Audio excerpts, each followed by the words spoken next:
Hello বন্ধুরা, আমার চ্যানেলে সবাইকে ভালোবাসা। আজ আমি একটি নতুন রেসিপি নিয়ে এসেছি, তেঁতুল মাছ। সেই জন্য কি লাগছে তোমরা দেখো। এই যে আমি মাছ ভেজে রেখেছি, মাছ নিয়ে নিয়েছি, টমাটোর কুচি, লঙ্কা কুচি, পেঁয়াজ কুচি আর স্বাদ অনুসার চিনি লাগবে। যে আমার কড়াইটা গরম হয়ে গেছে, তেলটা দিয়ে দেবো। তেঁতুল লাগবে, ওই জন্য তেঁতুলটা আমি ভিজিয়ে রেখেছিলাম। এটার রসটা সব ছেঁকে নেব আমি ভালো করে নিংড়ে। এই যে পেঁয়াজ কুচিটা দিয়ে দেব। পেঁয়াজটা একটু হালকা ভাজা হয়ে গেছে। পেঁয়াজটা মানে খুব বেশি লাল করে ভাজবো না, একটু সিদ্ধ ভাব হয়ে গেছে। এবার আমি টমাটোটা দিয়ে দেবো।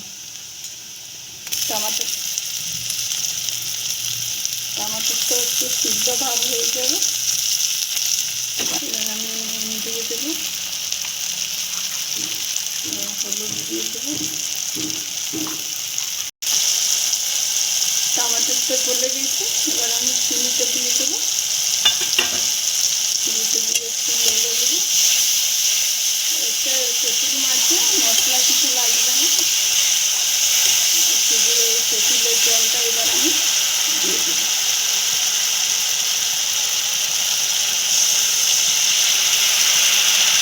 এই যে তেঁতুল জলটা ফুটে গেছে, এবার আমি মাছগুলো দিয়ে দেবো।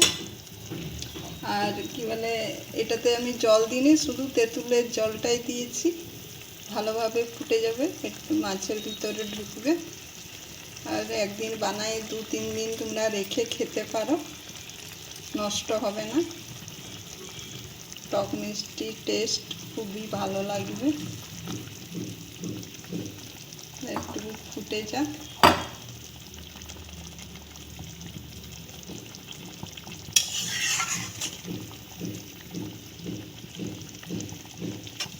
পাঁচ মিনিট আমি ঢাকা দিয়ে দেবো।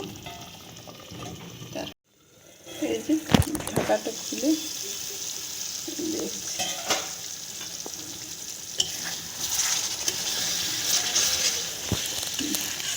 এইভাবে তোমরা বানাও, খাও, আর খেয়ে একবার আমাকে কমেন্ট করে জানাবে কেমন লেগেছে টক মাছ।